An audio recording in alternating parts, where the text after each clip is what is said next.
TV Liberté est la cible d'une offensive politique sans précédent. Nos comptes bancaires ont été brutalement fermés. Cette censure déguisée vise à nous étouffer financièrement et à briser notre indépendance éditoriale. Mais face à cette agression, la riposte s'organise. Deux actions sont aujourd'hui prioritaires pour défendre la liberté d'informer. Faire un don immédiatement pour compenser l'asphyxie financière programmée. Nous avons mis en place une solution totalement sécurisée. Et ensuite signer la pétition lancée pour dénoncer la censure bancaire qui menace tous les médias libres. C'est ensemble que nous tiendrons bon. Ne laissons pas le pouvoir, c'est lui le responsable. Le pouvoir et l'extrême centre faire taire une voix dissidente du paysage audiovisuel français. Ils nous coupent les vivres, on se relève. Ils nous censurent, on parle plus fort. Alors, à vous d'agir. Signez, résistez, ripostez, aidez-nous financièrement. Ce n'est pas du chiquet. On a vraiment besoin de vous.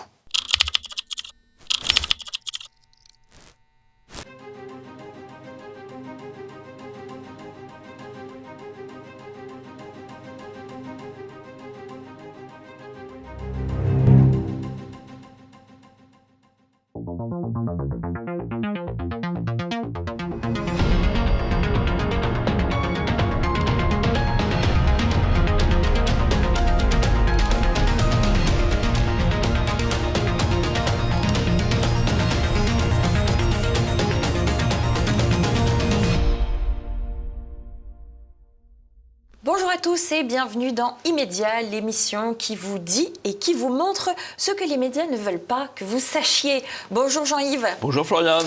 Alors Jean-Yves, on a un gros programme qui nous attend. On va évidemment revenir sur les violences qui ont entaché la fête après la victoire du PSG en Coupe des Champions d'Europe. On va continuer bien sûr avec le dossier de cette semaine qui sera consacré au meurtre qui a eu lieu dans le Var. Un Tunisien est malheureusement mort. On va s'interroger sur le fait s'il s'agit d'un meurtre raciste ou finalement d'une société étant multi-ethnique qui se transforme en société multiconflictuelle. Et puis, on enchaînera avec les pastilles de l'information et le portrait piquant de cette semaine sera consacré à monsieur Adjari, le patron de l'Arcom. Vous allez voir, on va en parler pendant cette émission. Place maintenant aux recommandations habituelles, c'est-à-dire de cliquer sur le pouce en l'air. Si vous n'avez pas l'habitude de le faire, eh bien sachez que cela nous permet de booster nos audiences sur YouTube. Et puis vous pouvez également, dans la même idée, nous laisser un commentaire juste en dessous pour référencer au mieux cette émission. Si vous êtes prêts, on va y aller. L'image de la semaine, bien sûr, ce sont ces violences qui ont entaché la victoire du PSG. Je vous propose un rapide récapitulatif des images qu'on a pu voir tourner sur les réseaux sociaux.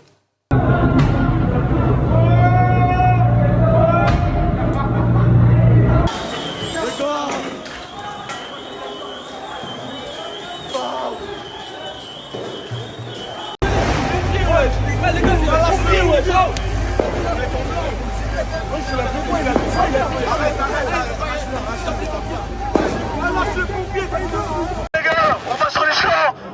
Récupère-moi des sacs élevés. Récupère tout. Allez,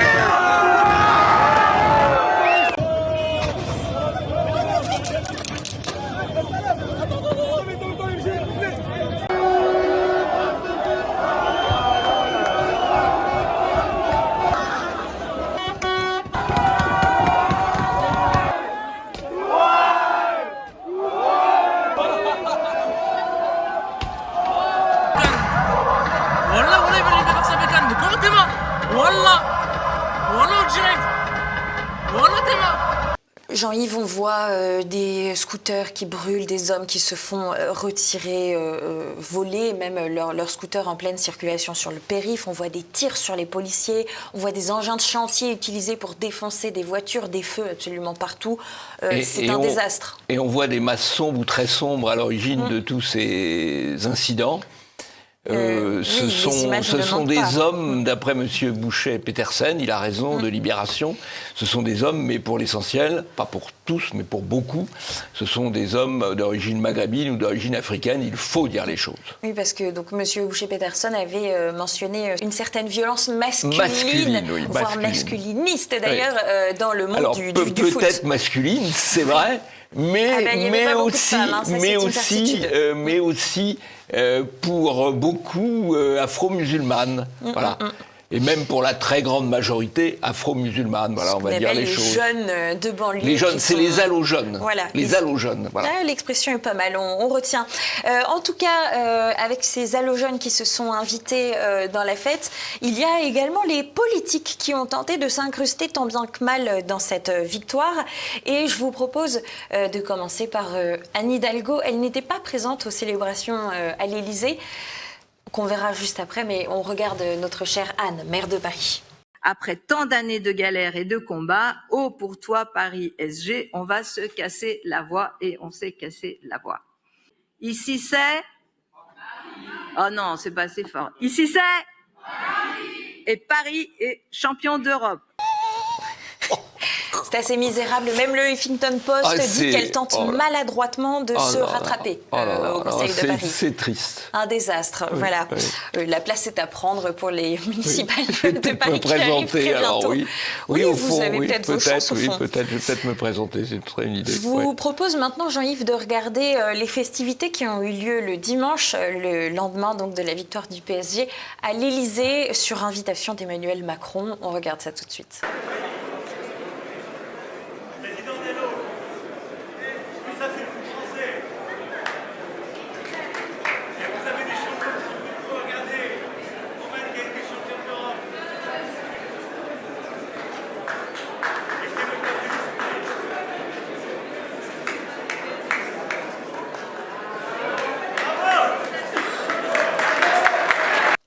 Tout aussi pitoyable. Oui. Tout aussi Naël pitoyable. Braun-Pivet qui se précipite pour tenir la coupe avec les joueurs. J'avoue que cette image me fascine particulièrement parce que c'est comme si elle avait gagné la coupe. Alors, vous savez que pardon de tenir un propos quasi machiste, les femmes ont un avantage dans les images politiques parce qu'elles ont souvent des vêtements de couleurs beaucoup plus vives. Ça peut être du rouge, ça peut être du jaune, ça peut être du vert. Regardez Madame Tondelier, et donc on les voit davantage. Oui, c'est pas faux. Ça peut être aussi des petites chemises à fleurs. En tout cas, il y a un média qui s'est particulièrement illustré parmi tant d'autres, bien sûr, qui ont cherché à déformer, à masquer cette réalité, ces violences qui ont eu lieu. Eh bien, je vous propose de vous intéresser aux médias de BFM TV. Vous savez, le propriétaire, c'est Rodolphe Saadé. On en parlera après dans les pastilles. On regarde un petit point que BFM faisait pendant les festivités chaotiques qui ont suivi la victoire du PSG. Récompenser ce feu d'artifice improvisé sur les Champs-Élysées, Milan, juste en face de vous. Absolument, Samy. Alors ça vient de se terminer. Mais comment les Parisiens, je vous le demande, auraient pu rêver soirée plus parfaite? Il y a des feux d'artifice, des chants, des slogans. Ça n'arrête pas ici sur cette avenue des Champs-Élysées. Des feux d'artifice improvisés. Une soirée plus parfaite. Comment les Parisiens auraient pu rêver une soirée plus parfaite? 500 interpellations, peut-être pas toutes sur Paris, mais en tout cas sur toute la France. Comment les Parisiens auraient pu rêver une soirée plus parfaite? BFM TV, bravo BFM TV. C'est vrai que c'était magnifique. Sans doute les personnes qui ont découvert leur voiture brûlée le lendemain étaient absolument ravies.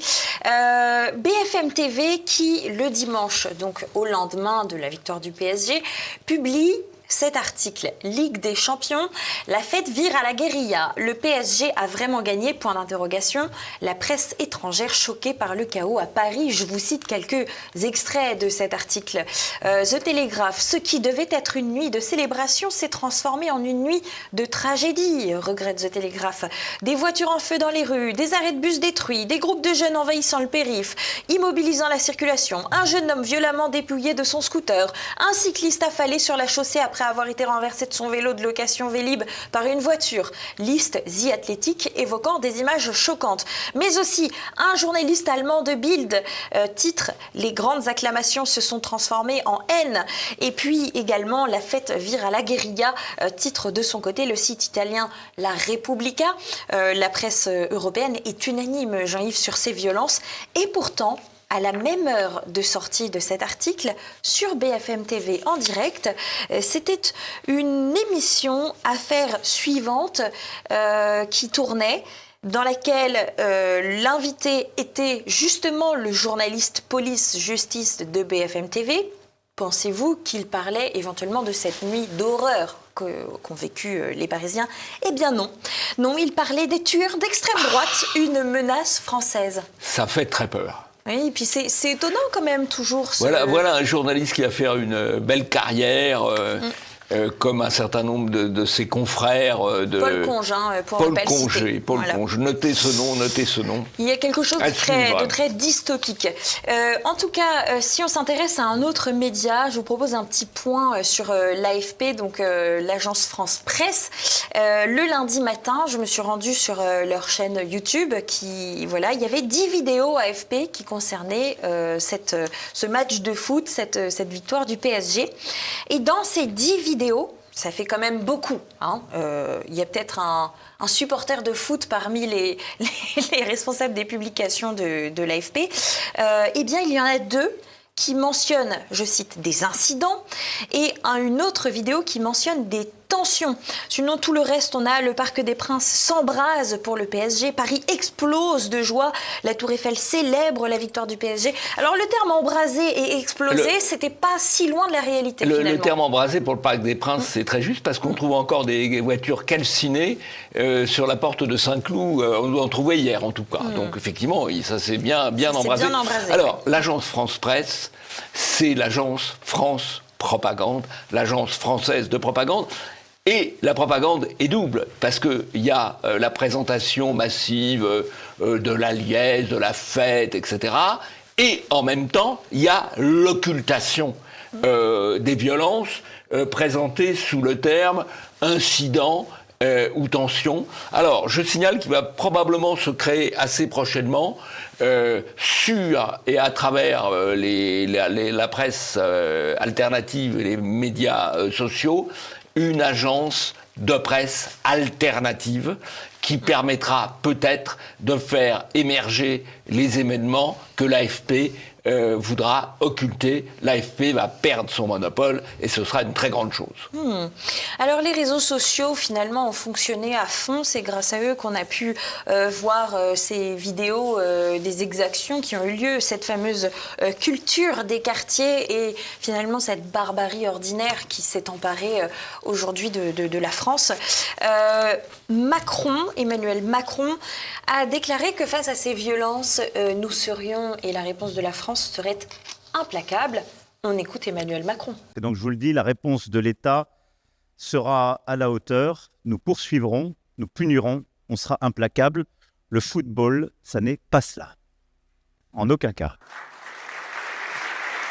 Alors selon un sondage CSA pour CNews, Europe 1 et le JDD, il y a quand même 76% des Français qui doutent malheureusement de sa fermeté. Sans doute ont-ils raison parce que ce que l'on a observé, c'est un certain laxisme pour les premiers jugés. C'est le moins qu'on puisse dire. Toutefois, il faut noter que France Info, il fallait des exemples. Je cite, au tribunal de Paris, les violences en marge de la victoire du PSG fermement sanctionnées en comparution immédiate. Le service public, ça ose tout, c'est même à ça qu'on les reconnaît, parce que vous allez voir, on a justement les sanctions pas si fermes que ça. Mais je vous propose juste avant d'écouter BFM TV qui évoque le premier dossier, qui s'appelle Aurélien, et puis les dossiers suivants se transforment en l'homme pour le deuxième dossier, l'homme pour le troisième dossier. Écoutez ça, c'est très intéressant. On a la première condamnation pour un jeune homme de 20 ans qui s'appelle Aurélien. Et un deuxième homme a comparu devant le tribunal, c'est un jeune homme de 22 ans. Et un troisième homme doit comparaître devant le tribunal un peu plus tard dans la soirée. Alors c'est un excellent combo de propagande, d'alliance entre le pouvoir judiciaire et le pouvoir médiatique. Pourquoi le pouvoir judiciaire ? Parce que dans la très longue liste de poursuivis qui ont des prénoms exotiques, on choisit en premier le prénom faire qui passer sonne bien Aurélien. français, et comme ça, les médias vont pouvoir le relayer, et on voit que c'est le combo médiatique, parce que la journaliste de BFM, elle cite le premier prénom, elle ne cite pas le deuxième, elle ne cite pas le troisième. D'ailleurs, on connaît le deuxième prénom, c'est Bayo, et Ensuite, le troisième, c'est Ali. Et puis, Le je quatrième, pourrais vous... Brahim, le cinquième, Anas. Ensuite, on a Ahmed, Steve, Hassan, Diego, Hugo, Mathis et Alvin.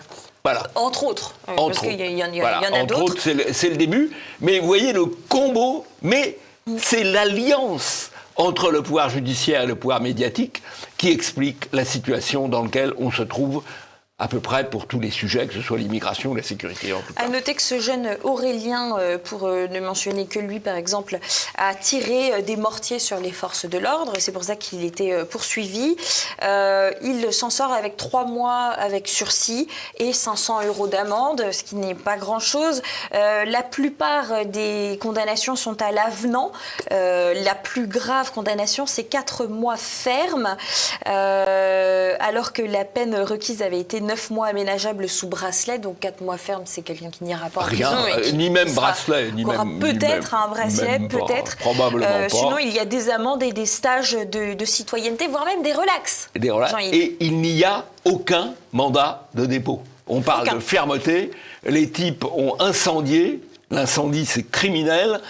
Ils ont... brûlé, ils ont attaqué des policiers, ils ont commis des violences sur des hommes ou des femmes qui se trouvaient là. Aucun mandat de dépôt.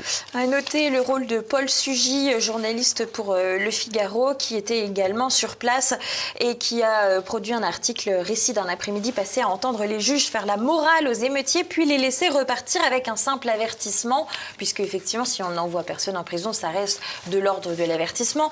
Et on a ce dessin de Plantu que je trouve vraiment très bien.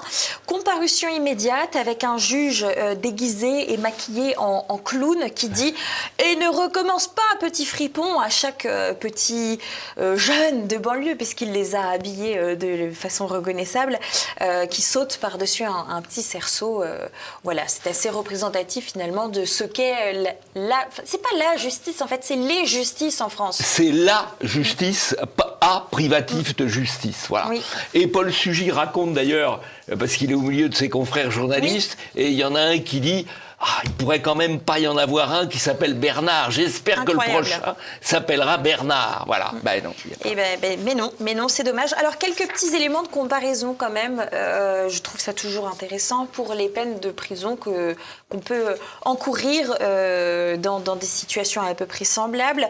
Je voudrais rappeler que des internautes qui avaient diffusé la liste des noms des responsables justement du débordement à Crépol qui a conduit à la mort de Thomas avec ces hordes de jeunes qui ont débarqué avec des couteaux, eh bien ces gens qui sur internet avaient partagé le nom ont eu des peines de 500 € d'amende à 4 mois de prison avec sursis. Il y avait eu également, vous vous en souvenez, un grand défilé à Romans-sur-Isère avec des jeunes d'ultra-droite, nous dit La Croix, c'est un article que j'ai retrouvé. Eh bien les peines qui ont été prononcées vont jusqu'à 10 mois de prison ferme avec mandat de dépôt. Donc on a envoyé des petits jeunes qui n'avaient pas de casier judiciaire, qui n'avaient pas commis de violence, et qui n'avaient pas commis de violence. C'est très important parce que si vous voulez, ça c'est le régime actuel, c'est le régime d'anarcho-tyrannie. On protège les violences, on ne poursuit pas les atteintes à l'ordre public matériel, mais on poursuit les atteintes à l'ordre public immatériel, c'est-à-dire on poursuit les atteintes idéologiques. Donner les noms des agresseurs de Crépol, c'est une atteinte idéologique. Manifester pacifiquement contre le crime de Crépol, c'est une atteinte idéologique. Et le pouvoir policier, le pouvoir judiciaire s'attaque davantage à ce qui gêne l'idéologie dominante qu'à ce qui pourrit la vie des Français de tous les jours. Joli timing d'ailleurs pour la justice pour prononcer des poursuites pour meurtre dans le cas de l'affaire du policier qui est impliqué dans la mort de Naël. C'est un peu l'illustration de ce que vous venez de dire, Jean-Yves. beaucoup d'internautes ont mentionné des débordements qui auraient eu lieu en 98 lors de la victoire de la France au championnat du monde cette fois-ci. Il faut noter quelques éléments. En 98, il y avait 1,5 million de personnes qui se sont rassemblées sur les Champs-Élysées. La comparaison entre les images est assez impressionnante. Si vous me permettez une correction, soir, on ne peut pas mettre 1 500 000 personnes sur les Champs-Élysées. Ça débordait absolument. Alors ça peut être débordé. Partout. Enfin, c'est un chiffre très important, oui, incontestablement. Oui. Il y avait eu 30 interpellations en 98 ce jour-là. On rappelle que donc samedi soir, il y avait environ 100 000 personnes qui étaient là. Il y avait un dispositif de 4 500 policiers qui étaient disposés pour sécuriser tout cela, qui a d'ailleurs eu des ordres d'intervenir le moins possible. Et le moins possible, ça a été quand même 400 interpellations rien qu'à Paris. Donc, je pense qu'il faut aussi parler du rôle des médias dans cette focalisation énorme qu'il y a sur Paris. Parce que, en fin de compte, il y a eu également des événements à Dax, à Poitiers, à Alençon, à Orléans, à Bourges, à Nantes. C'est le camarade de Souche qui a fait ce rappel-là. C'est très important. Pourquoi ? Parce que, en parlant des événements qui ont eu lieu à Paris, cela a permis aux politiques de prendre des positions qui sont en fait liberticides sous le prétexte de protéger la population. On a entendu par exemple Madame Royal dire qu'il aurait fallu fermer des endroits, interdire d'autres. On a entendu également l'instauration des caméras de vidéosurveillance avec reconnaissance faciale à intelligence artificielle. On a entendu beaucoup de politiques là-dessus. Jean-Yves, vous avez peut-être un dernier commentaire à faire. C'est aussi un élément de la narcotyrannie, parce que la reconnaissance faciale, on n'en a pas besoin pour les gens qu'on a interpellés, mais on ne les condamne pas. Par contre, la reconnaissance faciale, on pourra l'utiliser pour le contrôle général de la population. Alors, l'aspect parisiano-centré est assez intéressant. Parce que d'abord, effectivement, les journalistes sont à Paris, donc ils s'intéressent à ce qui se passe à Paris.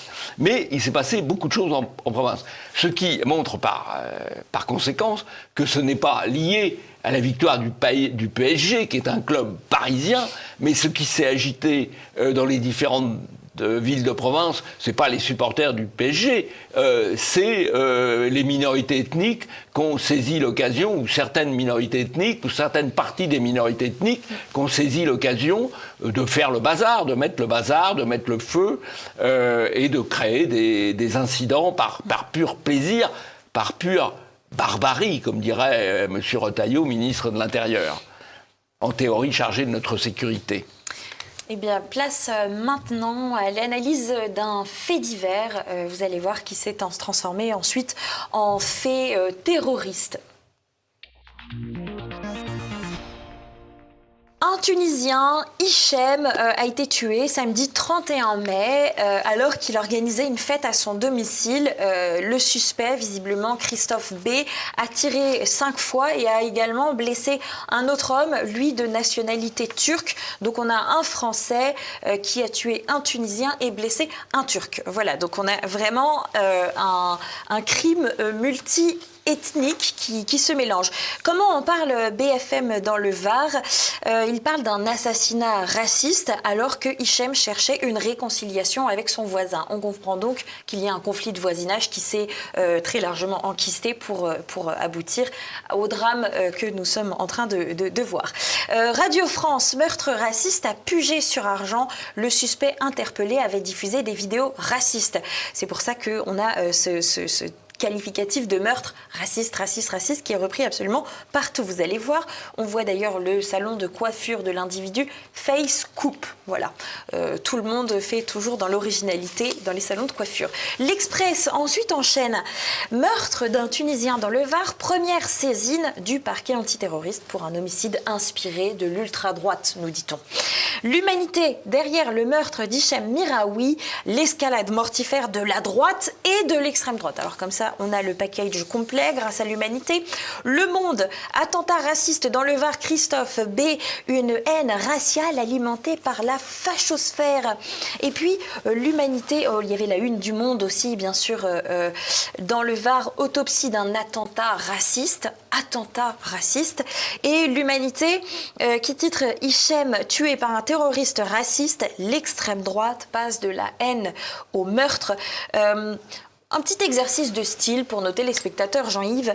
On pourrait faire des titres semblables, mais pour d'autres types de meurtres. Bon, voilà, je vous fais des propositions. N'hésitez pas à en faire dans les commentaires aussi, chers téléspectateurs. C'est le principe de l'essentialisation. Voilà, là, on a raisonnable. essentialisé la droite et l'extrême droite. On pourrait aussi essentialiser d'autres... Je me suis essayé à l'exercice.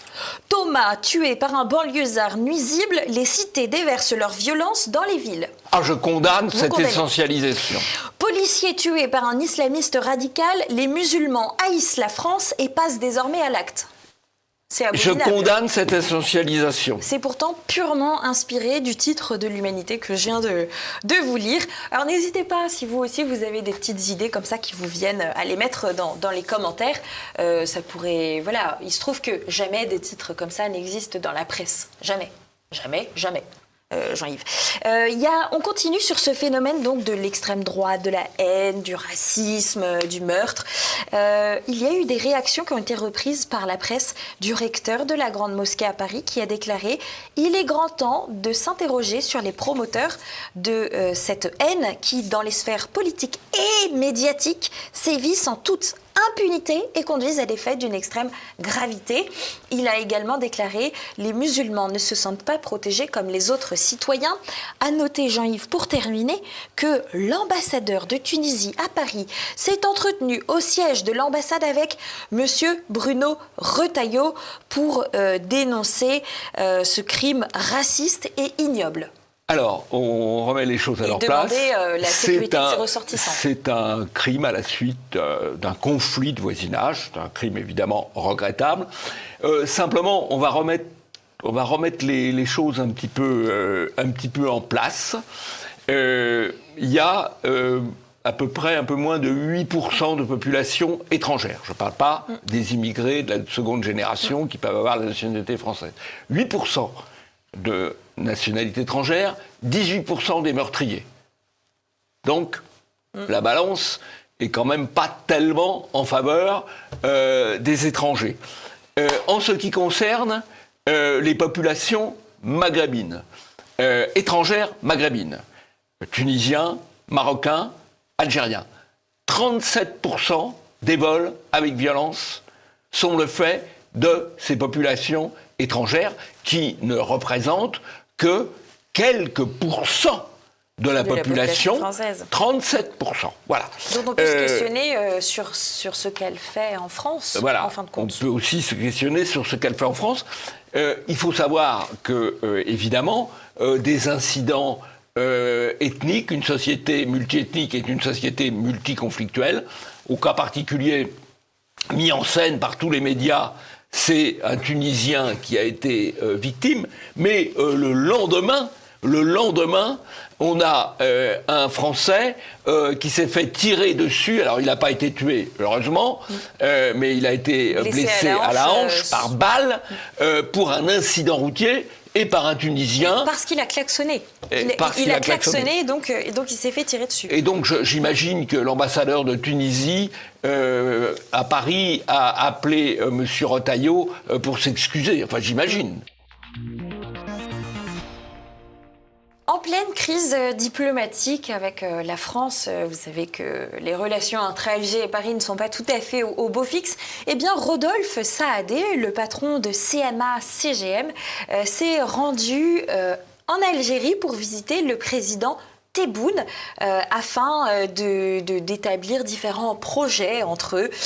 On les voit sur cette photo du Monde qui se tiennent la main en se souriant l'un à l'autre.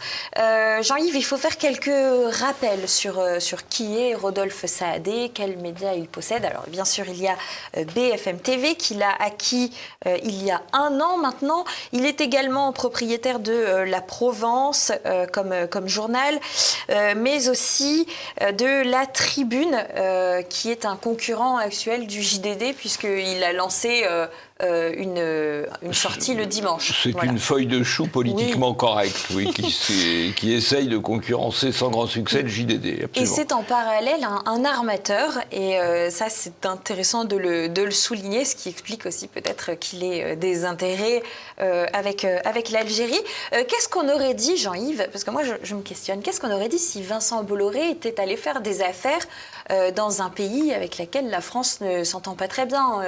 Qu'est-ce qu'on dirait? Ah, mais ça serait le scandale de la bolosphère, bien sûr. Benjamin Duhamel rejoint France Inter. Mais il ne quitte pas BFM TV, puisqu'on en parlait, il reste sous autorité saadienne, et pas saoudienne, méfiez-vous. Il retrouve donc sa mère, sa maman, Nathalie Sactric. C'est mignon, ça. Sur le service public. C'est du regroupement familial. C'est oui, gentil. c'est ça, oui. Voilà, il reste sur les deux. Il va faire de la radio maintenant. Il sera à 7h50 le grand intervieweur politique. Si vous voulez, Benjamin Duhamel, c'est un dealer de politiquement correct. C'est un rectificateur d'hommes politiques dans le sens du politiquement correct. Donc autant qu'il utilise ses talents à la fois sur BFM TV et sur le service public. Oui, il valorise ses talents en quelque sorte. Si vous regardez encore la télévision, parce que le mieux c'est de regarder TV Liberté, tout de même nous sommes bien d'accord, eh bien vous n'êtes pas passé à côté de l'information selon laquelle la numérotation de la TNT va être chamboulée. Quelques articles rapides pour faire une revue de presse. Nouvelle numérotation de la TNT, attention ça va péter, nous dit Libération. Et le Télégramme, numérotation TNT, la remontada inespérée de France 4, pardonnez-moi. On a également CNews, n'a rien à faire sur la TNT, ce n'est pas une chaîne d'information, dénonce un spécialiste des médias, l'universitaire. Un universitaire, Alexis oh là là, oh là là. Un universitaire. Ça c'est sur Midi Libre. Ouais. Jean-Yves fait un petit point sur les changements. Alors, il va y avoir des blocs désormais. Donc, il va y avoir donc TF1, France 2, voilà, qui sont à la suite. Mais il va y avoir un bloc de 13 à 16 sur les numéros de la TNT avec BFM TV, avec CNews, LCI et France Info. Donc, ce seront donc des concurrents directs qui se chevaucheront pour le zapping, si je puis dire. Et puis, je reviens justement sur cette remontada inespérée pour la chaîne jeunesse et culturelle du service public France 4, donc. Eh bien, c'est un souhait qui a été exaucé, nous dit le Télégramme, par l'Arcom. Oh, mais qu'est-ce qu'ils sont gentils. Le régulateur de l'audiovisuel qui avait profité, on le rappelle, de l'éviction de C8 et de Énergie 12 de la télévision pour remettre de l'ordre dans les numérotations des chaînes. Jean-Yves, vous avez peut-être un commentaire, parce que CNews atterrit à une place intéressante finalement. Alors, c'est d'abord un choix très politique. On retire à CNews son numéro pour le donner à France Télévisions, France Info plus exactement, France Info Télé, pour essayer de donner de l'audience à cette chaîne qui en a très peu. Et donc, on lui fait le cadeau de l'amener avec les autres chaînes d'infos à la place de CNews.